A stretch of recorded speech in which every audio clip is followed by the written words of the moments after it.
Welcome to Café Stories. I'm Alfie, your host for today's mystery.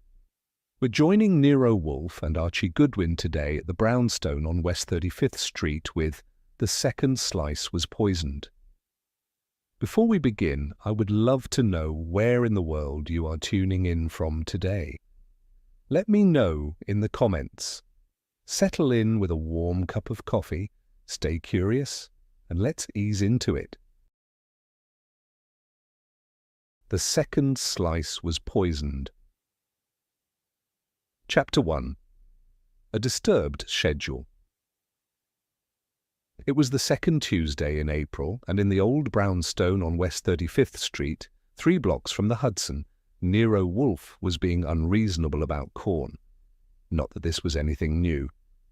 Standing in the doorway between the kitchen and the hall, I watched as he lectured Fritz Brenner on the proper way to prepare corn on the cob for that evening's dinner. As if Fritz hadn't been cooking corn to perfection for more than 20 years. The error, Wolfe declared, is in the timing. 4 minutes, not a second more. And the water must be at a full rolling boil before the corn is introduced. Otherwise, the conversion of sugar to starch proceeds unchecked. Fritz, his lean face a study in professional forbearance, nodded. Yes, sir. 4 minutes precisely. I cleared my throat. Your orchids are waiting, sir. It's 9:13. Wolfe's schedule was as immutable as the tides. 9 to 11 in the morning with Theodore and the orchids. 11 to lunch working in the office. After lunch, more office time until the afternoon orchid session. Any deviation might cause Western civilization to collapse, or so he seemed to believe. He turned his imposing bulk, 1/7 of a ton, as he occasionally admitted, and regarded me with narrowed eyes. I am aware of the time, Archie. Just keeping the wheels of industry turning, I said cheerfully. He grunted, gave Fritz one final meaningful look, and followed me down the hall past the office to the elevator. I pressed the button, the door opened, and he entered. I didn't join him. The orchids were his private communion, and Theodore Horseman, the orchid nurse, would provide any needed assistance. I returned to the office, sat at my desk, and checked the morning mail. Bills, a few inquiries about potential cases that wouldn't meet Wolfe's exacting standards or generous fee requirements, and a letter from a satisfied client whose wayward daughter we had located the previous month. Nothing that would disturb Wolfe's precious routine, which is why when the phone rang at 10:17 a.m., I wasn't expecting trouble. Nero Wolfe's office, Archie Goodwin speaking. This is Marcel Boucher. The voice had the kind of polished French accent that costs thousands to acquire at Swiss finishing schools, or comes free if you actually grew up in France. I must speak with Mr. Wolfe immediately. It is a matter of the utmost urgency. I'm afraid Mr. Wolfe is indisposed until 11. I'd be happy to take a message, or you can call back then. A pause, then. Tell him it's Marcel Boucher of Couteau d'Or. A man has died at my restaurant under impossible circumstances. The police are here, and I require Mr. Wolfe's assistance immediately. Couteau d'Or was only the most exclusive French restaurant in Manhattan, with a 3-month waiting list and prices that made millionaires think twice. I'd never eaten there, but I'd read enough about it to know that Marcel Boucher was considered a culinary genius. I'll convey your message, Mr. Boucher, but I should warn you that Mr. Wolfe rarely leaves his house. I am prepared to pay $50,000 for his immediate attention to this matter. His voice was tight, strained. 100,000 if he resolves it discreetly. That got my attention. It would get Wolfe's too, though he would pretend otherwise. I'll inform him right away, Mr. Boucher. Please hold the line. I put the call on hold and took the stairs 2 at a time up to the plant rooms. I knew better than to use the house phone to interrupt Wolfe during his orchid time, and this was worth the climb. The plant rooms on the roof were Wolfe's paradise, warm, humid, and filled with 10,000 orchid plants of incalculable value. I found him in the tropical room, using a small camel hair brush to hand-pollinate a Cattleya hybrid, Theodore hovering nearby like a surgical nurse. "Excuse me, sir," I said, standing at the threshold.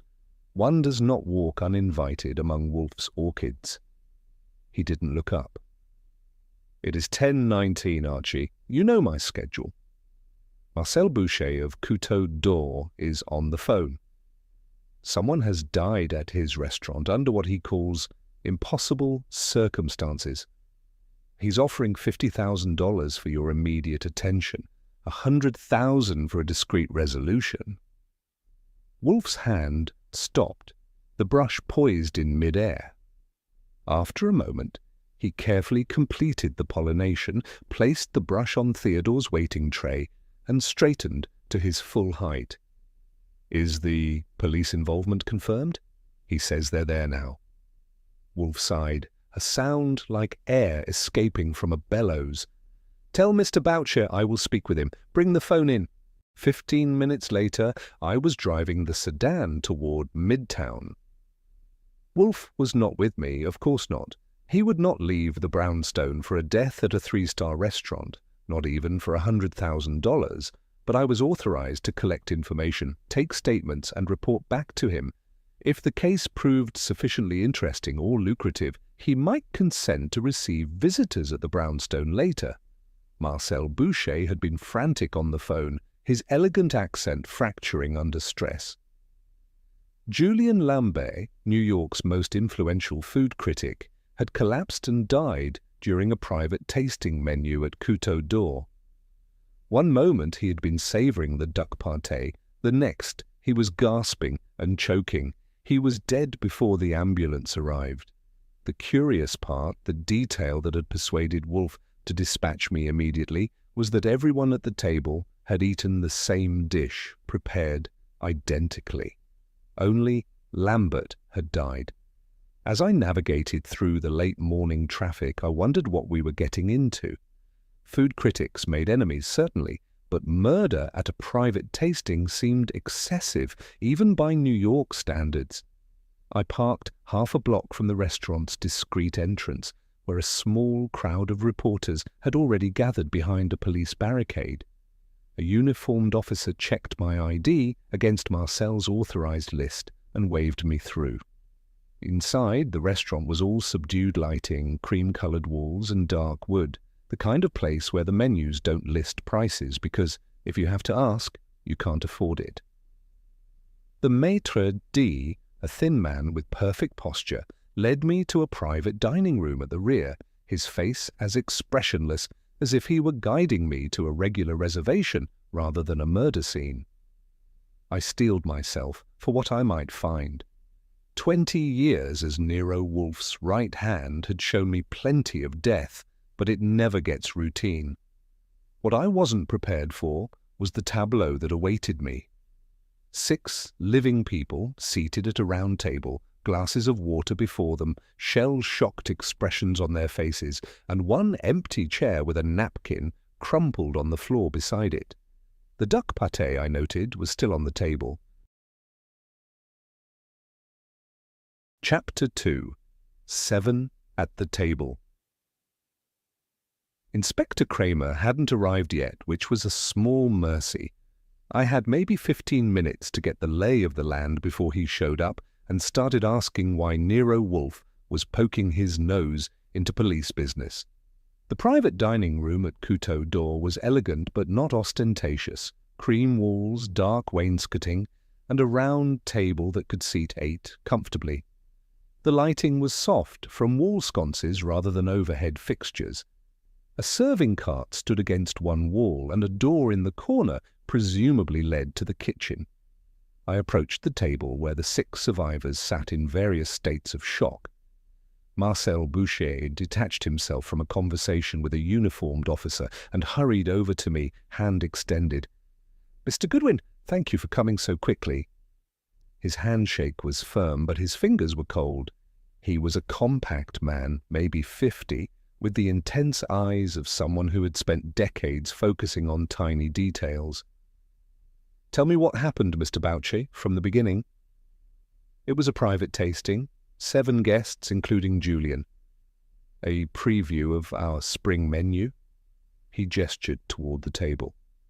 They had completed 5 courses. The duck pâté en croûte was the 6th. Julian took 1 bite, said it was exquisite. Then he took a 2nd bite and... Boucher made a choking sound and drew his hand across his throat. I glanced at the table. Each place setting had a small portion of what I assumed was the duck pâté, with 1 or 2 bites missing. At the empty place, the pâté was barely touched. Everyone else ate the same dish, precisely the same, from the same preparation. And no one else felt ill? No one. It is impossible, Mr. Goodwin. I have been a chef for 30 years. This cannot happen. But it had happened, which made it not only possible, but actual. "I need to speak with everyone," I said. "Starting with you. Where were you when Mr. Lambert collapsed?" "In the kitchen, preparing the 7th course, a quail consommé with black truffle." "And who served the pâté?" "Anton, my sous-chef." He pointed to a lean young man with hollow cheeks who was speaking with 2 plain-clothes officers. "He served each plate personally." "I'll need to talk to him too. For now, introduce me to the guests." Boucher led me to the table. "Ladies and gentlemen, this is Archie Goodwin, associate of the private detective Nero Wolfe. Please answer his questions fully." I nodded to the group, noting their positions around the table.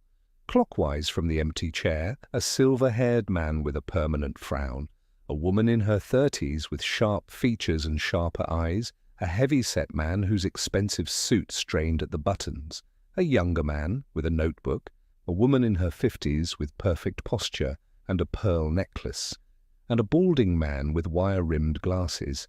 7 at the table, now 6. "I'm sorry to intrude on a difficult moment," I began, "but I'd appreciate your names and your connection to Mr. Lambert." The silver-haired man spoke first. "Gregory Voss, restaurant critic for the Tribune. Julian was a colleague and a friend for 20 years. His tone suggested that friend might be stretching it. The sharp-featured woman was next. "Eliza Winters, I'm Julian's assistant, She blinked rapidly. "Donald Pratt," said the heavy-set man. "I own the Gaslight Group, 3 restaurants downtown. Julian was reviewing one of them next week." He tugged at his collar as if it had suddenly tightened. The young man with the notebook didn't look up. "Peter Morgan. I was Julian's apprentice. He was mentoring me." "Vivian Dexter," said the woman with pearls.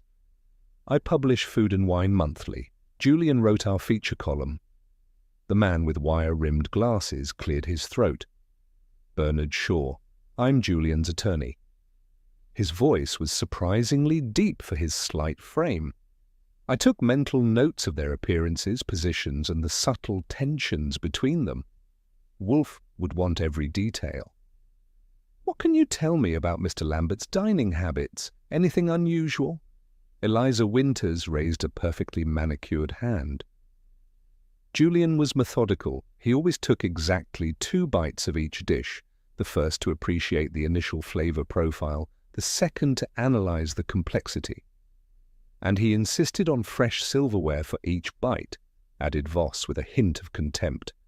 "A clean fork for the second taste. He claimed it was to avoid flavor contamination." I glanced at the place settings. Each had multiple forks of different sizes. "Were these the utensils he used today?"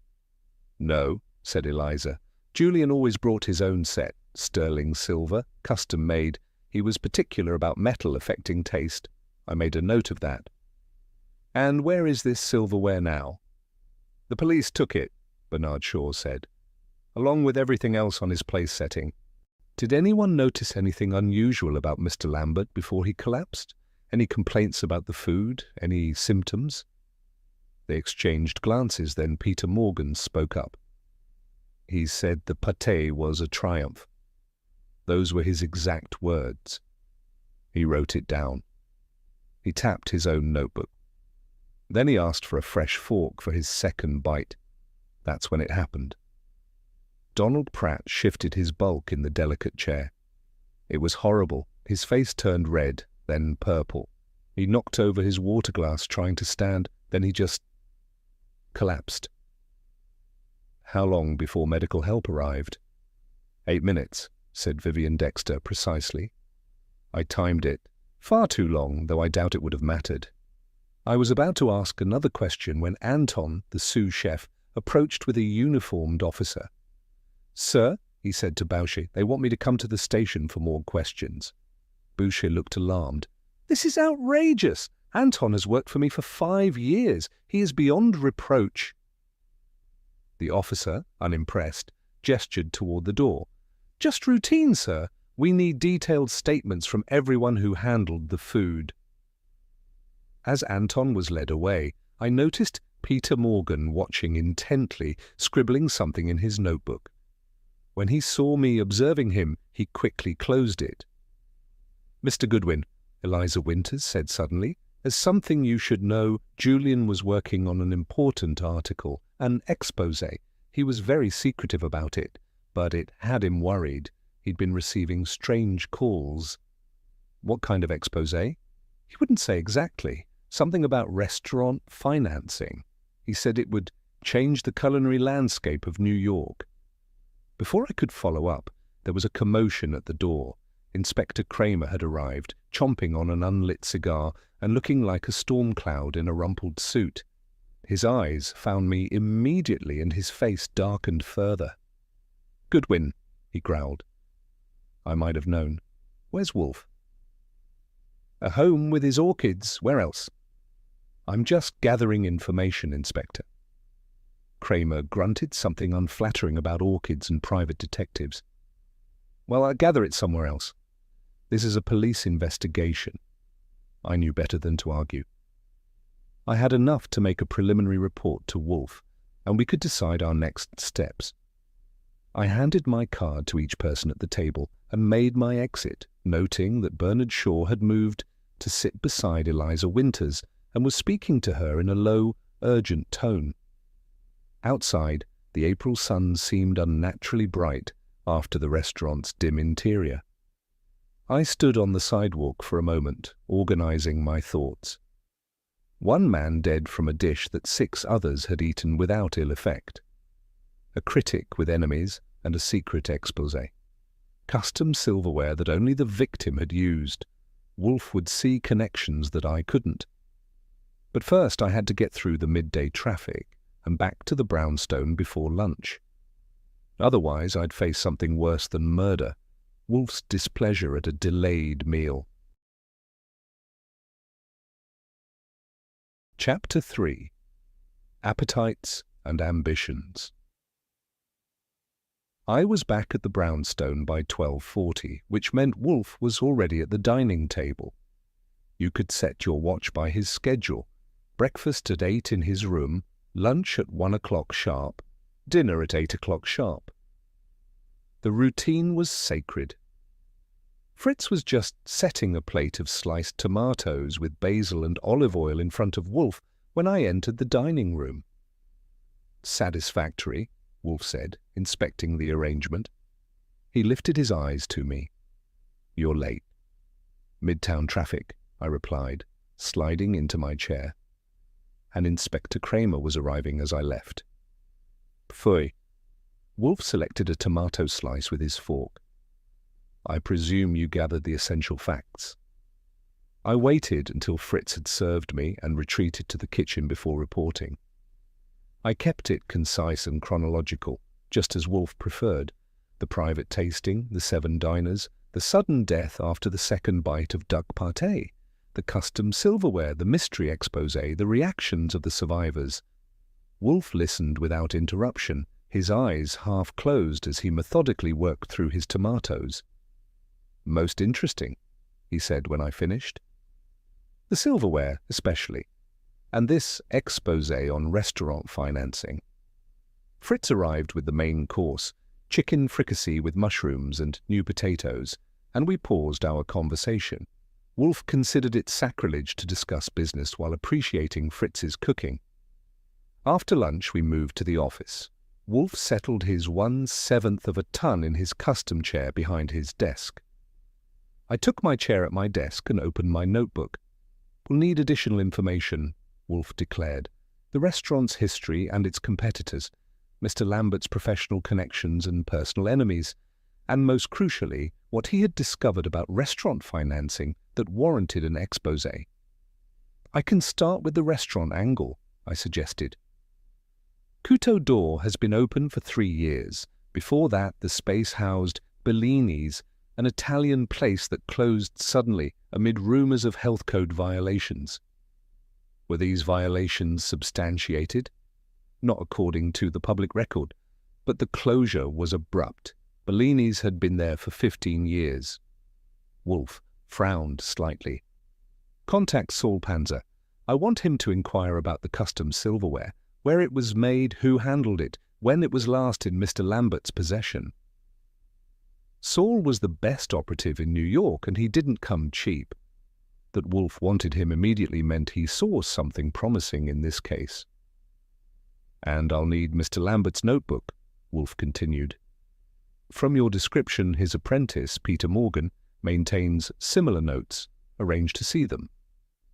"The police have Lambert's effects," I reminded him. "Yes, most inconvenient." Wolfe's tone suggested that the NYPD existed primarily to obstruct his investigations. "You'll have to persuade Inspector Kramer of our legitimate interest in the case." That would be about as easy as persuading a cat to take a bath, but I nodded anyway.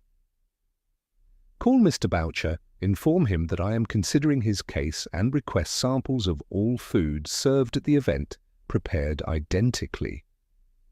This was interesting. Wolfe rarely concerned himself with physical evidence, preferring to solve puzzles through psychology and reason. I spent the afternoon making calls and compiling information. Julian Lambert had been reviewing restaurants for 20 years, first for small publications, then for increasingly prestigious ones. His reputation was built on brutal honesty and an uncompromising palate.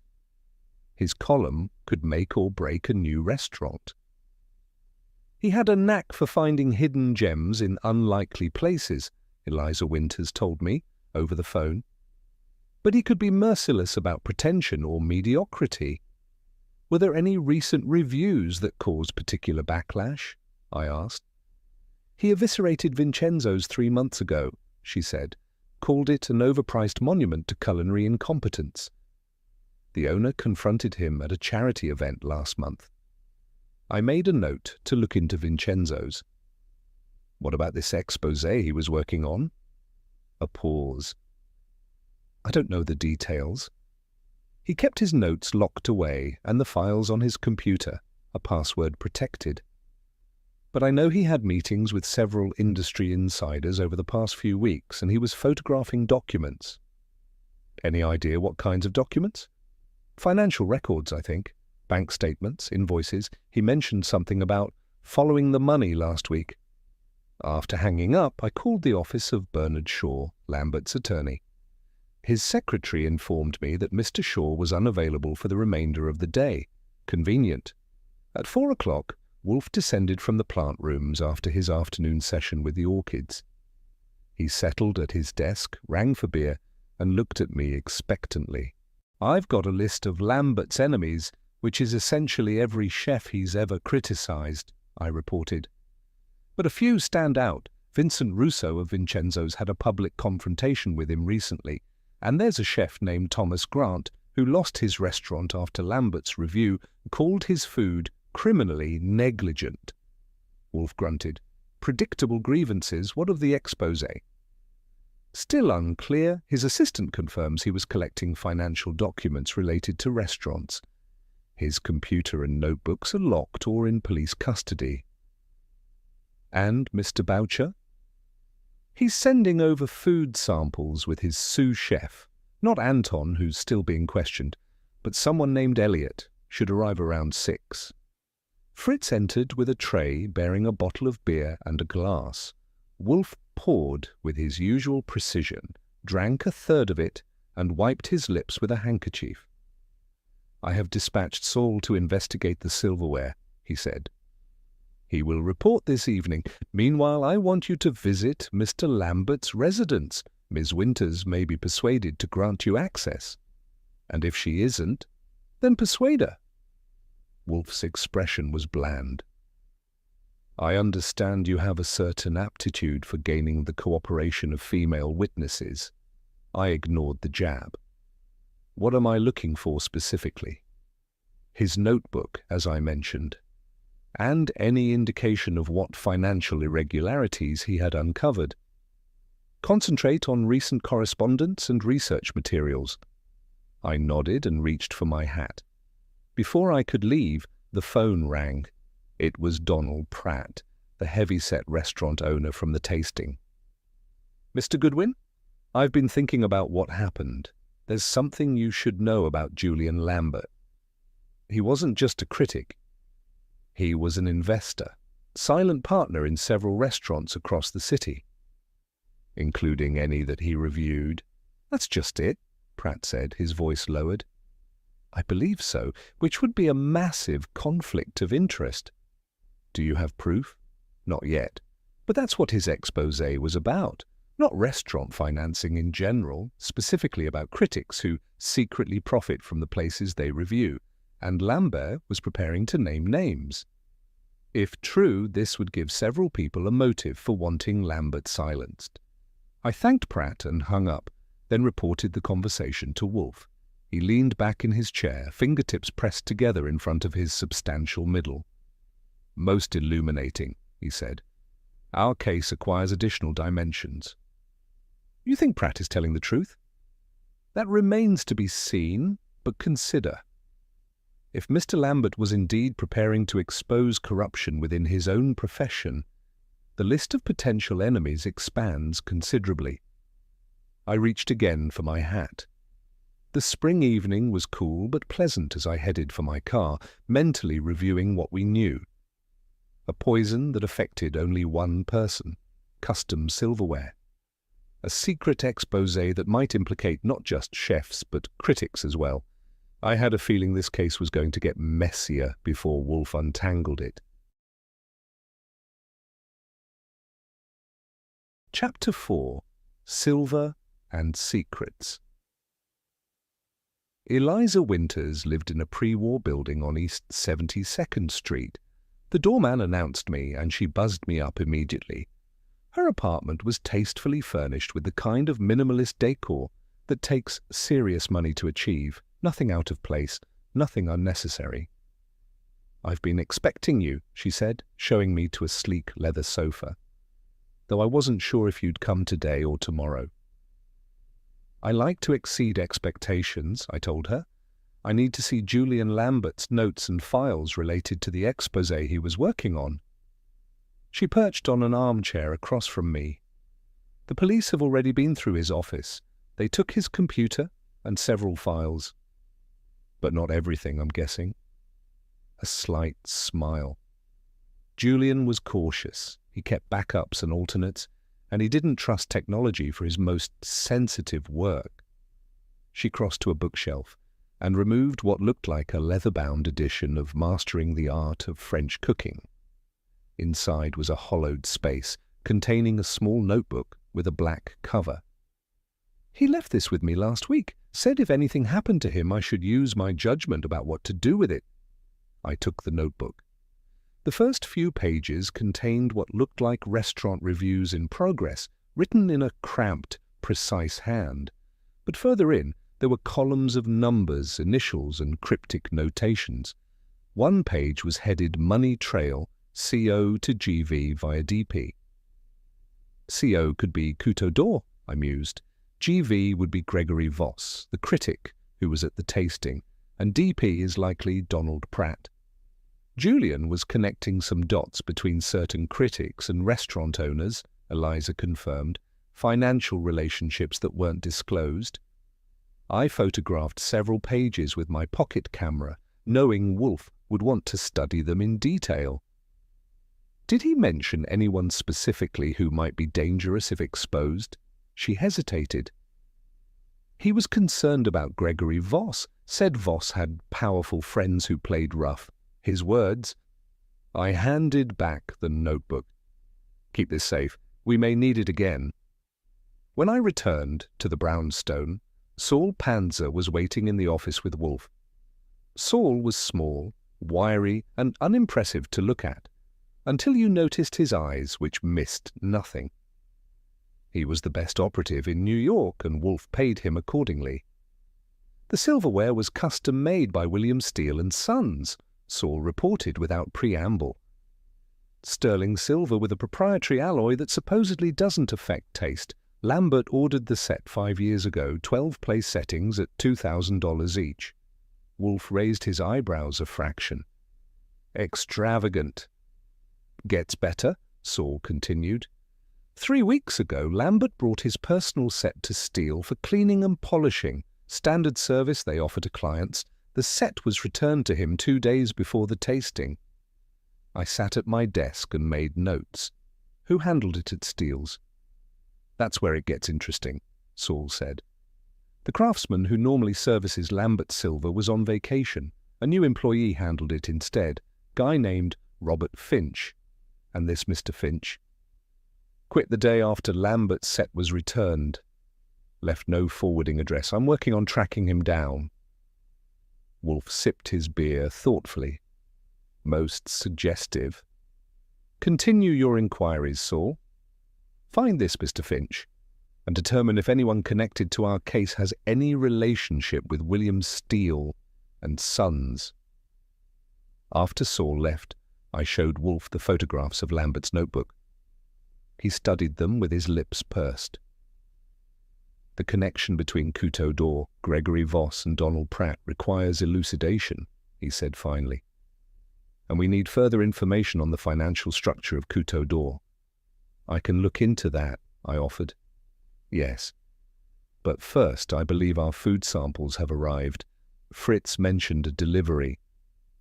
In the kitchen, Fritz was examining containers of food with professional interest. Elliot, the sous chef from Couteau d'Or, stood nervously by the counter. Mr. Boucher sent everything from the tasting menu, Elliot explained. Prepared exactly as it was served, including the duck pâté. Fritz gave a small nod of approval at the presentation. Even packaged for transport, the food looked immaculate. Wolfe entered and greeted Elliot with formal courtesy.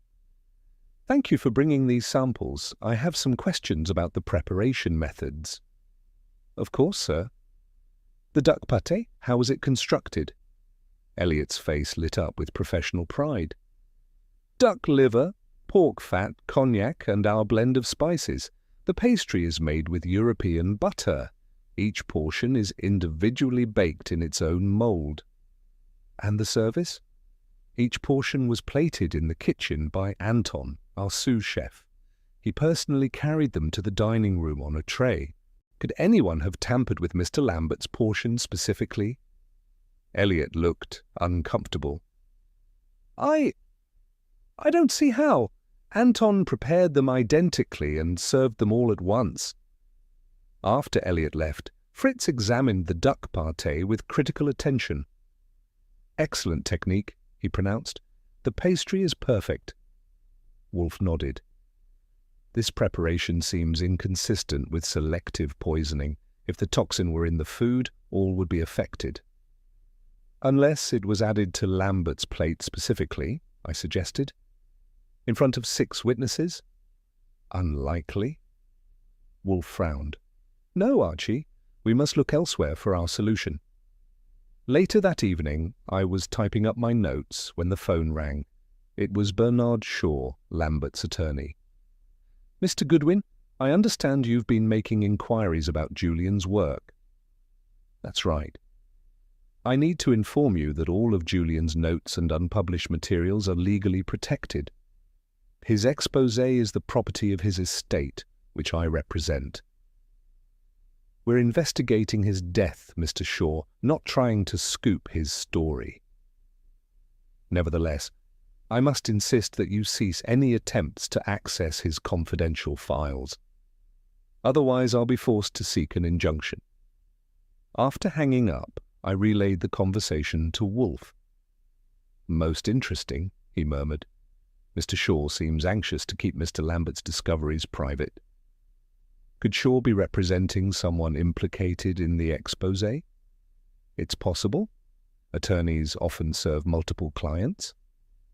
At 9:30, after Wolfe had retired to his quarter on the second floor with a book, the phone rang again. This time, it was Eliza Winters, her voice tense. "Someone broke into my apartment while I was out to dinner. They tore the place apart."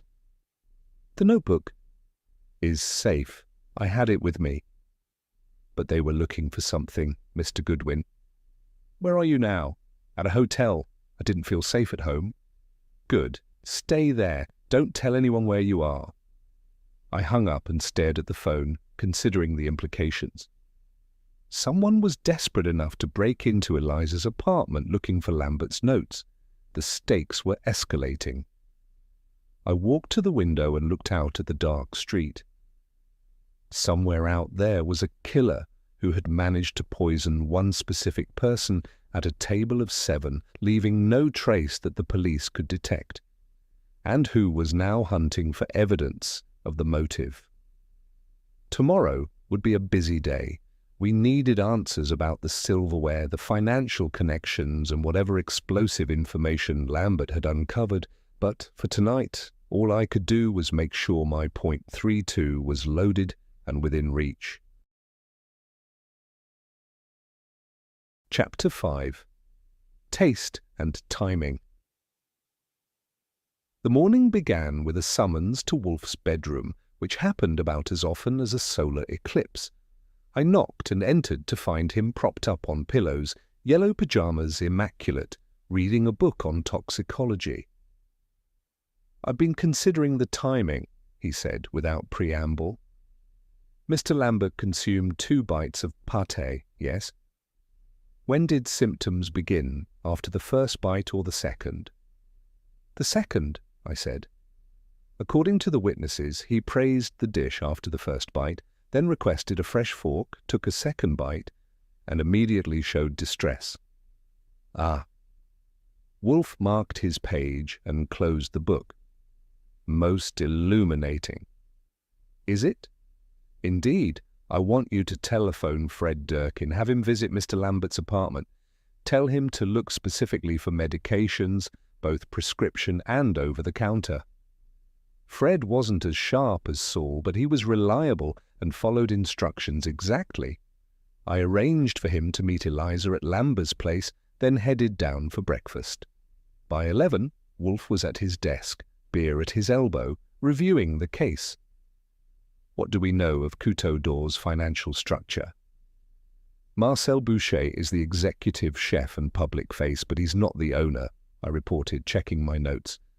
"The restaurant is owned by Golden Knife Ventures, a holding company. The principal investors include Donald Pratt of the Gaslight Group and 2 silent partners." "And these silent partners?" "Still working on identification. Corporate records are deliberately obscured." Wolfe grunted. "Corporate veils exist to be pierced. Continue your efforts." At 1 o'clock, we broke for lunch. Fritz had prepared a Spanish tortilla with a side of marinated artichoke hearts, followed by a cheese soufflé that would make angels weep. Wolfe ate with his usual concentration, forbidding business talk until coffee was served. "I've invited Marcel Boucher to visit at 6 this evening," he announced over his coffee cup. "I have questions about the preparation and service of the fatal meal that require precise answers." "You think he's involved?" "Everyone connected to that table is involved, Archie. The question is nature and degree." After lunch, I drove to the offices of Food and Wine Monthly to speak with Vivian Dexter, the editor, who had been at the tasting. Her office was sleek and modern, with framed magazine covers displaying exquisite food photography. "Mr. Goodwin?" she greeted me, not rising from behind her glass desk. How can I help Nero Wolfe's investigation? Ms. Dexter, could you clarify the exact timeline of events at the tasting, particularly around when Mr. Lambert began showing symptoms? She folded her hands precisely. We were served the duck pâté at 1:47 p.m. I noted the time because I had a conference call scheduled for 2:30. Julian took his first bite at approximately 1:49. He commented on the excellence of the dish, then requested a fresh fork, as was his custom. He took his second bite at 1:52.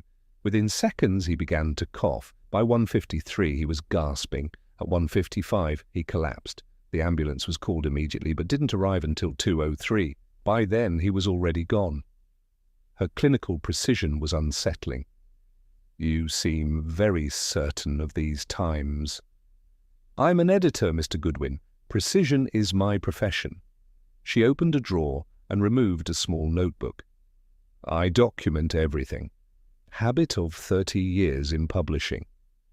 Did you notice anything unusual about Mr. Lambert's behavior before the pâté course? He was animated, more talkative than usual. He had been making notes throughout the meal, but he seemed particularly interested in Donald Pratt. Asked him several pointed questions about restaurant investment structures. And Mr. Pratt's reaction? Uncomfortable. He kept changing the subject. Back at the brownstone, I found Fred Durkin waiting in the office. Wolfe was engrossed in a botanical catalogue.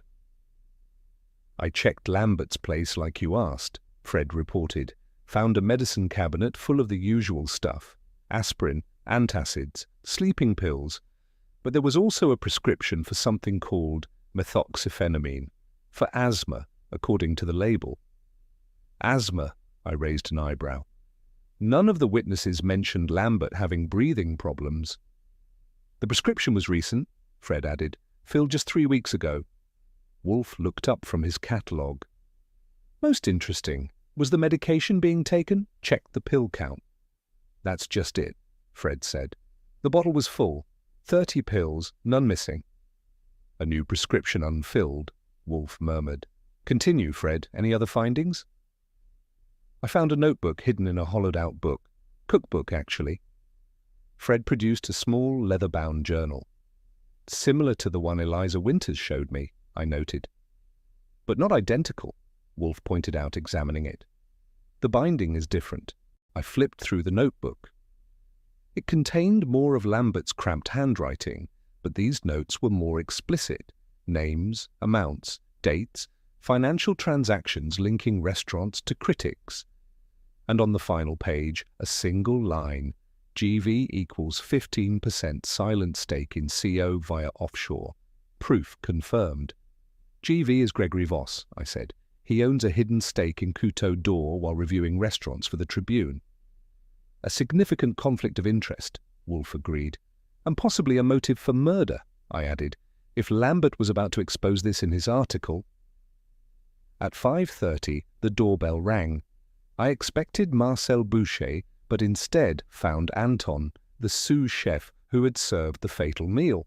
He was pale and agitated. I must speak with Mr. Wolfe, he insisted. It's about the silverware. I brought him to the office where Wolfe was just settling in after his afternoon session with the orchids. Mr. Anton, Wolfe greeted him. You have information for us? Anton twisted his hands. When I served the pâté, I noticed something odd about Mr. Lambert's fork. The second one, the one he requested fresh. It looked different. Slightly discoloured on the tines. Different how? Wolfe asked. A faint yellowish tint. I thought it was just tarnish. Silver does that sometimes. Did you mention this to the police? Yes, but they didn't seem interested. Said it was normal tarnish. But I've been working with silver service for 12 years. This was different. After Anton left, I looked at Wolfe. Discoloured fork tines could be significant. Indeed, especially given the timing of symptoms after the second bite. Wolfe pressed his lips together. We are approaching a theory, Archie, but we require more evidence. The doorbell rang again. This time it was Marcel Boucher. precisely on time for his 6 o'clock appointment. "I came directly from the restaurant," he said, removing his coat. "The police have finally released the private dining room, though we haven't reopened yet. The publicity has been challenging." I showed him to the office where Wolfe was pouring beer. The red leather chair reserved for clients faced Wolfe's desk. I took my place at my own desk, notebook ready. "Mr. Boucher," Wolfe began, "I believe we are making progress in understanding Mr. Lambert's death, but I need to know more about your relationship with Gregory Voss." Boucher's expression didn't change, but his shoulders tensed slightly. "Gregory is a respected critic. We have a professional relationship, nothing more. Is he an investor in Couteau d'Or?" A pause. "I'm not at liberty to discuss our financial structure. Even when it might relate to murder—" Wolfe's voice was mild, but his eyes had narrowed. Boucher stood abruptly. "I engaged you to find who poisoned Julian Lambert, not to investigate my business affairs." "The two are inseparable," Wolfe replied. "Please sit down, Mr. Boucher. We have much to discuss." Chapter 6. Recipes for Disaster. Marcel Boucher sat down again, his face tight. "I apologize for my outburst. This situation has been difficult." "Understandable," Wolfe replied, not sounding particularly understanding. "Nevertheless, I require complete candor. Is Gregory Voss an investor in your restaurant?" Boucher exhaled slowly. "Not directly, but yes. He has a financial interest through a holding company. Many critics have investments in the industry. It's not uncommon." "But undisclosed," Wolfe noted, "and potentially damaging if revealed." "In some contexts, yes." Boucher studied his hands. Julian knew. He'd been investigating financial connections between critics and the restaurants they review. "And your establishment was among those he planned to expose." A nod. "Along with several others. It would have damaged many reputations, including Gregory's." After Boucher left, promising to provide documentation on the restaurant's financial structure, I looked at Wolfe. So Voss had motive. He stood to lose his reputation and possibly his position at the Tribune if Lambert published his exposé. As did others, no doubt. Wolfe's expression was thoughtful. "But motive without method remains insufficient. We need to understand precisely how the poison was administered to Mr. Lambert alone." The phone rang. It was Fred Durkin reporting, "From the silversmith, William Steele and Sons." "I found something interesting about that employee who quit, Robert Finch," Fred said. "He was using a fake identity. The social security number he provided belongs to a man who died 3 years ago." "Most interesting," said Wolfe when I relayed this information. "And his current whereabouts?" "Fred's still working on it," I replied. "But he did learn that Finch specifically requested to work on Lambert's silverware when it came in for servicing." Wolfe raised his eyebrows a fraction. "The pieces begin to align. We need those draft pages of Mr. Lambert's exposé. The police must have them by now." Getting anything from Inspector Kramer was usually like extracting honey from a particularly irritable hive of bees, but I had my methods.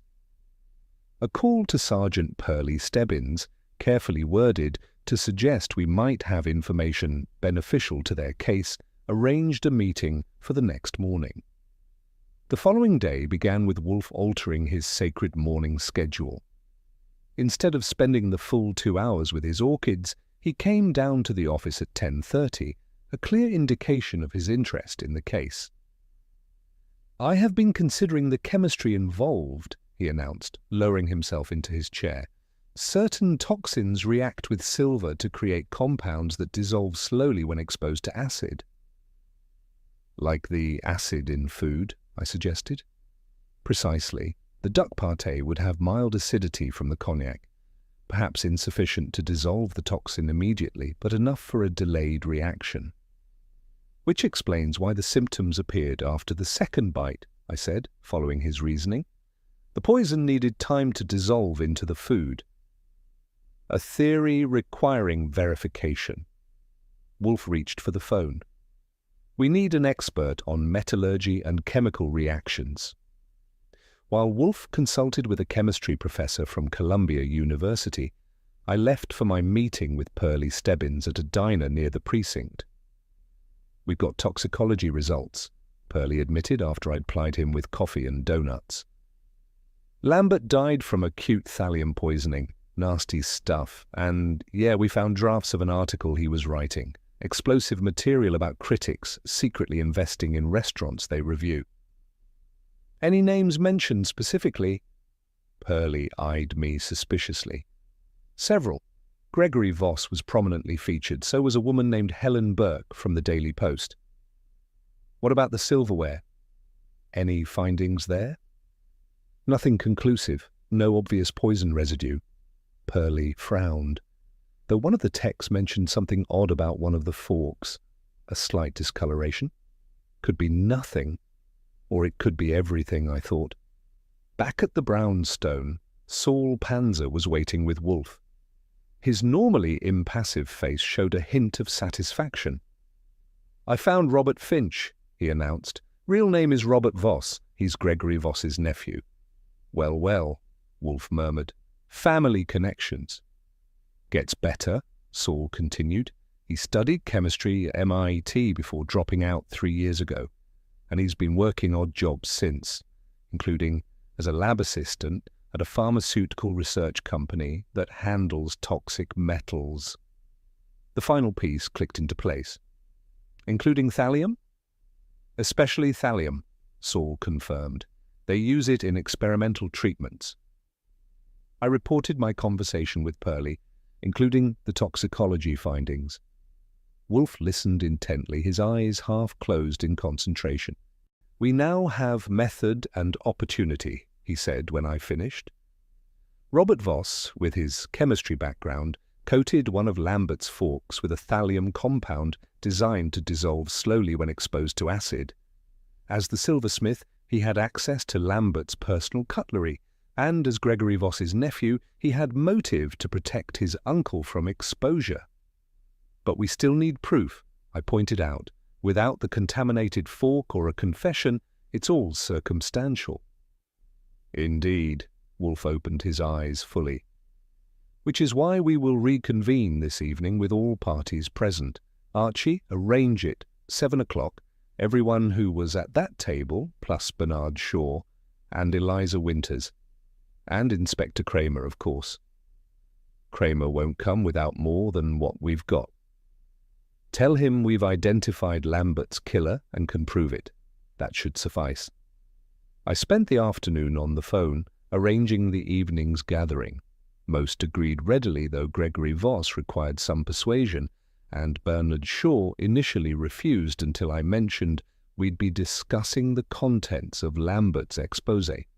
At 6:30, Fritz was arranging chairs in the office when the doorbell rang. It was Eliza Winters, arriving early and looking nervous. "I found something else," she said quietly, handing me a small flash drive. Julian backed up his research. This contains all his documentation for the exposé, including bank records showing Gregory Voss's offshore investments in Couteau d'Or. And there's correspondence between Voss and his nephew about taking care of the problem. "This is exactly what we needed," I told her. "Wait in the front room. The others will be arriving soon." I took the flash drive to Wolfe, who was at his desk reviewing notes. "Final piece of the puzzle," I said, explaining what Eliza had found. Wolfe nodded with satisfaction. "Excellent. We are prepared for the denouement." The doorbell began ringing as our guests arrived. I showed them into the office, arranging them carefully according to Wolfe's instructions. Gregory Voss was the last to arrive, looking confident and slightly bored. "I hope this gathering serves some purpose," he said as he took his seat. "Some of us have deadlines to meet." "Oh, it serves a purpose, Mr. Voss," Wolfe replied. "It will bring a murderer to justice." I glanced around the room at the assembled faces. Marcel Boucher, composed but tense, Donald Pratt, sweating slightly, Vivian Dexter, immaculate and watchful, Peter Morgan, the apprentice, nervously clutching his notebook, Bernard Shaw, the attorney, studying everyone with calculating eyes, and Gregory Voss, whose bored expression had slipped just slightly at Wolfe's words. Inspector Kramer sat in the yellow chair nearest to my desk, chomping on an unlit cigar and watching Wolfe with undisguised skepticism. "You claim to have solved this case," Kramer said gruffly. "Let's hear it." Wolfe settled back in his chair, his massive form perfectly still except for the slight movement of his lips as he began to speak. Chapter 7. The Final Course. "Before we begin," Wolfe said, "I should establish the parameters of our gathering. We are here to determine who killed Julian Lambert and why. I have invited all of you because each of you possesses information vital to this case." I watched the faces around the room. Donald Pratt shifted uncomfortably in his chair, which protested under his weight. Vivian Dexter remained perfectly composed, her posture rigid. Peter Morgan kept glancing at Gregory Voss, who maintained his mask of bored indifference. Marcel Boucher stared straight ahead, his chef's hands perfectly still on his knees. Bernard Shaw observed everyone with the calculated neutrality of a career attorney. "Mr. Goodwin will distribute copies of certain documents," Wolfe continued. "These are excerpts from Mr. Lambert's forthcoming exposé on financial improprieties within the restaurant reviewing industry." I handed out the packets we had prepared, keeping a close eye on reactions. Gregory Voss's face flushed slightly as he scanned the first page. Vivian Dexter's eyebrows rose a fraction. Bernard Shaw's expression hardened. "As you can see," Wolfe said, "Mr. Lambert had uncovered substantial evidence of undisclosed financial interests. Several prominent critics, including Mr. Voss, have significant investments in restaurants they review. A clear conflict of interest and violation of journalistic ethics." "This is preposterous," Voss snapped, his boredom evaporating. "These offshore accounts could belong to anyone. You can't prove they're mine." "But we can," I interjected. "The full documentation includes banking records with your signature, Mr. Voss, and emails between you and the holding company." Inspector Kramer leaned forward. "If this is true, it's damning, but it doesn't prove murder." "Indeed not," Wolfe agreed. "Motive alone is insufficient. But Mr. Lambert's discovery provided a powerful reason for certain parties to want him silenced before publication." Fritz entered with a tray bearing wine glasses and a bottle of white Burgundy. Another tray held small plates with what looked like miniature versions of the fatal duck pâté. "With Mr. Boucher's permission," Wolfe explained, "Fritz has recreated the dish served at the private tasting. Each portion is identical, prepared according to the original recipe." Boucher nodded stiffly. "I provided the recipe myself." "I ain't eating anything," Kramer growled. "Nor should you," Wolfe replied.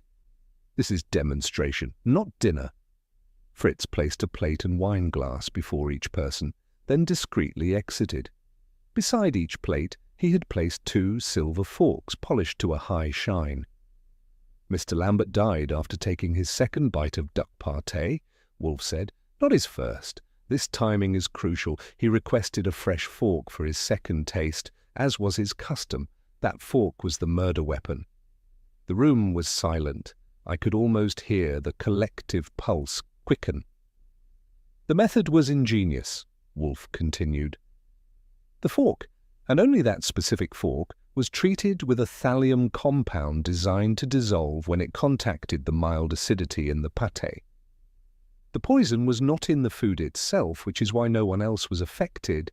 "That's absurd," Voss scoffed. "How would anyone ensure Lambert got the poisoned fork, and how would they know he would take a second bite?" To your first question, because the fork was part of his personal set, which he always used. To your second, because, as Ms. Winters has confirmed, Mr. Lambert invariably took exactly 2 bites of each dish when reviewing, the first for initial impression, the second for detailed analysis. Wolfe gestured toward the silverware beside each plate. These forks are, of course, harmless, but they demonstrate the elegance of the method. The poison was not detectable by sight or taste. It required sophisticated knowledge of chemistry to create a compound that would adhere to silver, remain stable until exposed to acid, and then dissolve at the precise rate to deliver a lethal dose. And who has this sophisticated knowledge? Bernard Shaw asked, his voice sharp. A chemist would, Wolfe replied, or someone with specialized training in metallurgy and toxicology, someone like Robert Voss, who worked briefly at William Steele and Sons under the name Robert Finch, specifically to gain access to Mr. Lambert's personal silverware when it was sent for cleaning. Gregory Voss's face drained of color. I don't know anyone named Robert Voss. He's your nephew, I said flatly. Your sister's son, former chemistry student at MIT and lab assistant at Meridian Pharmaceuticals, where he worked with thallium compounds. This is outrageous, Voss sputtered. You can't possibly... We have the employment records from both William Steele and Sons and Meridian, I interrupted. And we have your correspondence with Robert discussing the Lambert problem and how to handle it discreetly. Eliza Winters, who had been silent until now, spoke up. Julian suspected a connection. That's why he was looking into the silversmith. He mentioned it to me the day before the tasting. Peter Morgan was scribbling frantically in his notebook. Vivian Dexter watched the proceedings with the detached interest of an editor assessing a submission. Donald Pratt looked like he might be ill. Mr. Voss, Wolfe said, your nephew, treated 1 fork, and only 1 fork, in Mr. Lambert's personal set with a slow-dissolving thallium compound. You knew that Lambert would use his own silverware at the tasting. You knew he would request a fresh fork for his second bite, and you knew that the thallium would take effect only after that second bite, making the timing appear mysterious and confusing the investigation. You can't prove any of this, Voss said, but his voice lacked conviction. We have Robert's fingerprints on the silverware case, I said, and we have your financial transfers to him, $50,000 the day after Lambert died. Kramer had heard enough. He stood and addressed Voss. Gregory Voss, I'm placing you under arrest as an accessory to the murder of Julian Lambert. You have the right to remain silent. As Kramer recited the Miranda warning, I watched the other guests. Marcel Bocci looked stunned.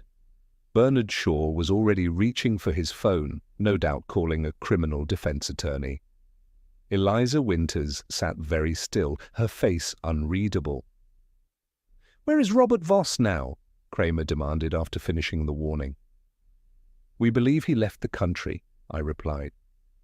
But Saul Panzer has located him in Montreal. Canadian authorities have been notified.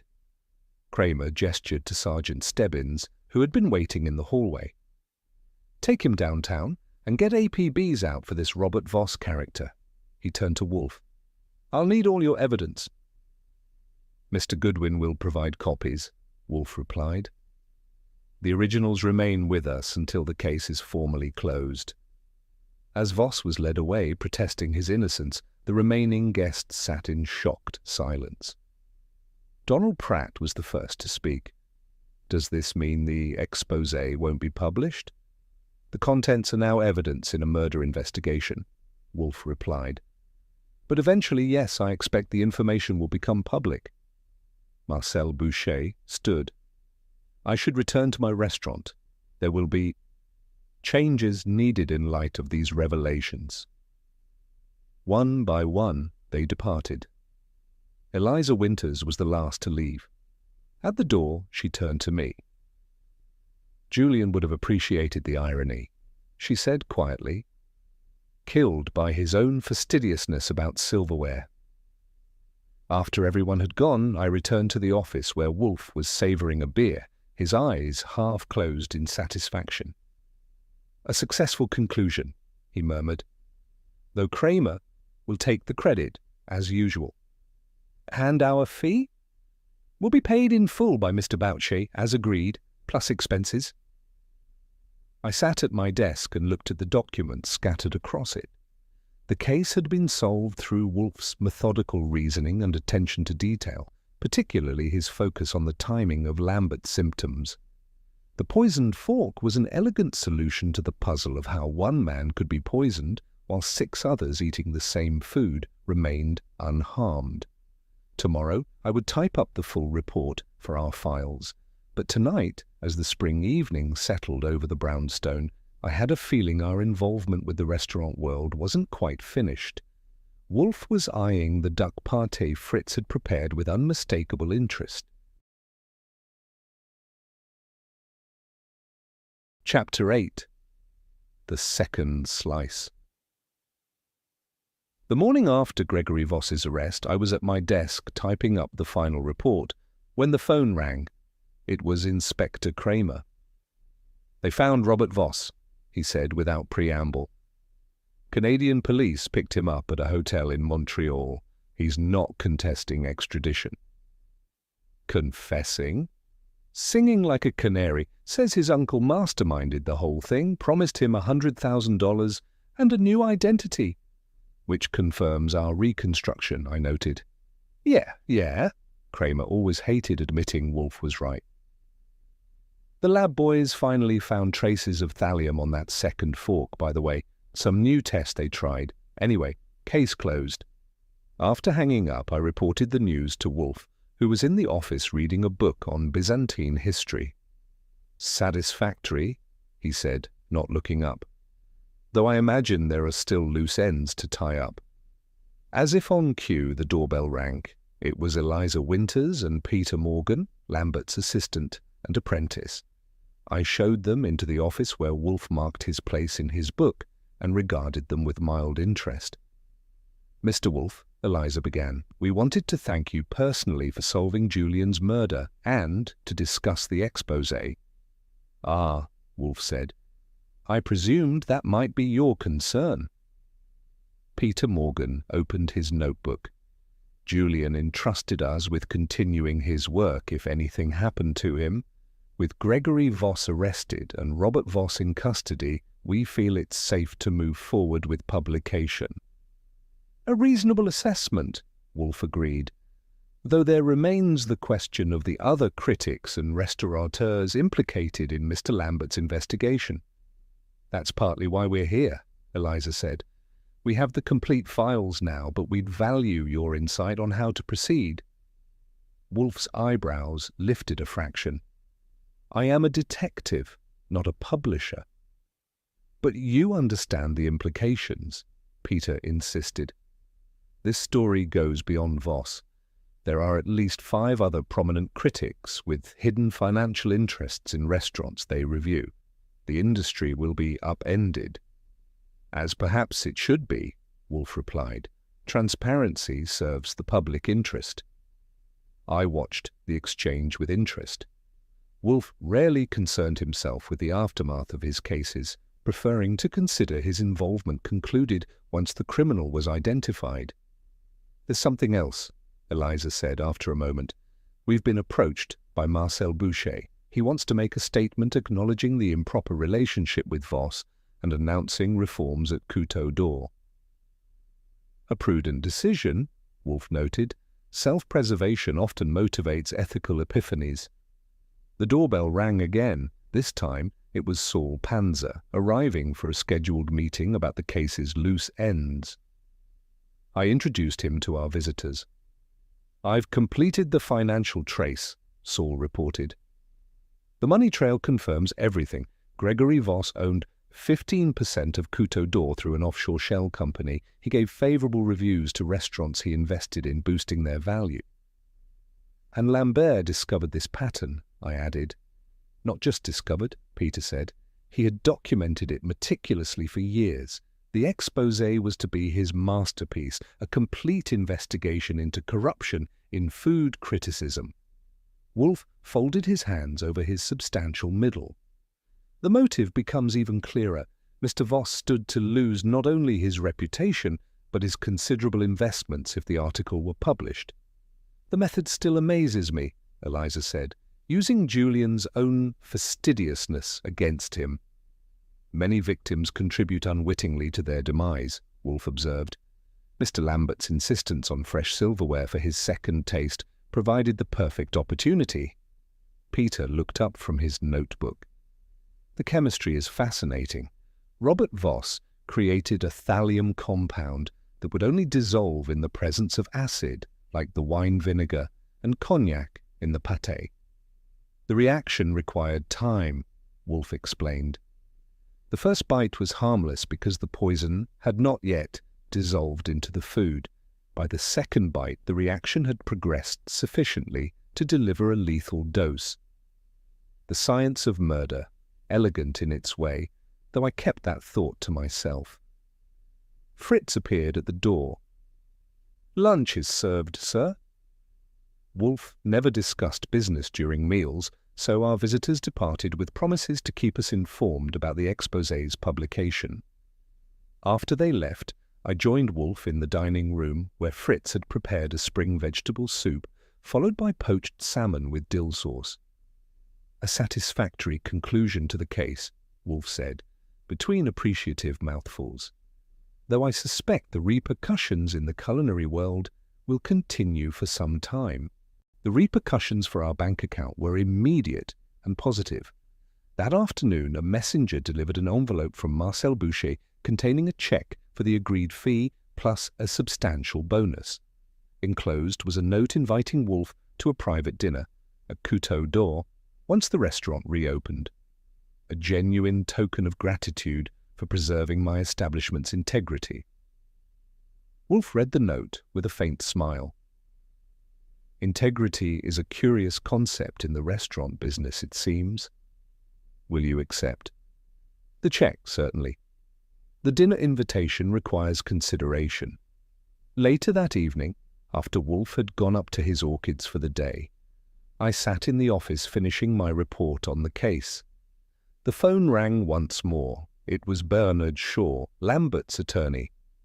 "Mr. Goodwin, I'm calling to inform you that Julian's estate has approved publication of his exposé. It will appear as a special feature in Food and Wine Monthly next month, with proper attribution to his assistants for completing the work." "Justice in journalism," I remarked. "Indeed." "Additionally, the estate wishes to acknowledge Mr. Wolfe's contribution. A case of rare Bordeaux will be delivered tomorrow. Wolfe would appreciate that more than public recognition. Wine and justice, a satisfying combination." The next morning at breakfast, I found Wolfe reading the newspaper with unusual attention. A small article on page 3 announced Gregory Voss's arrest and Robert Voss's extradition proceedings. The piece mentioned renowned private detective Nero Wolfe as instrumental in solving the case. "You made the papers," I noted. Wolfe responded, turning to the crossword puzzle. A week later, Fritz outdid himself with a special dinner featuring duck pâté en croûte, prepared according to Bausch's recipe, but with Fritz's own refinements. Wolfe savoured each bite with closed eyes, making small sounds of appreciation. "Magnificent," he pronounced. "The pastry is perfect." "And safely consumed with a single fork," I added. Wolfe's eyes opened. "A poor jest, Archie." But I caught the slight twitch at the corner of his mouth that passed for a smile. The case of the poisoned second slice had satisfied his bank account, his intellect, and now his palate. In the world of Nero Wolfe, that constituted a perfect resolution. As for me, I had gained a new appreciation for restaurant critics and a healthy suspicion of custom silverware. Some lessons from murder investigations are more practical than others. Thanks for joining us for The Second Slice Was Poisoned. Did you suspect Gregory Voss and his nephew before Nero Wolfe revealed the ingenious method with the poison fork? Let me know your thoughts in the comments. If you enjoyed this adventure with Nero Wolfe and Archie Goodwin, don't forget to hit subscribe for more mysteries daily. Until next time, remember, Wolfe's wisdom: the most perfect crimes often fail because of the tiniest details, and a murderer's cleverness is frequently outmatched by their own vanity. This is Alfie signing off from Café Stories.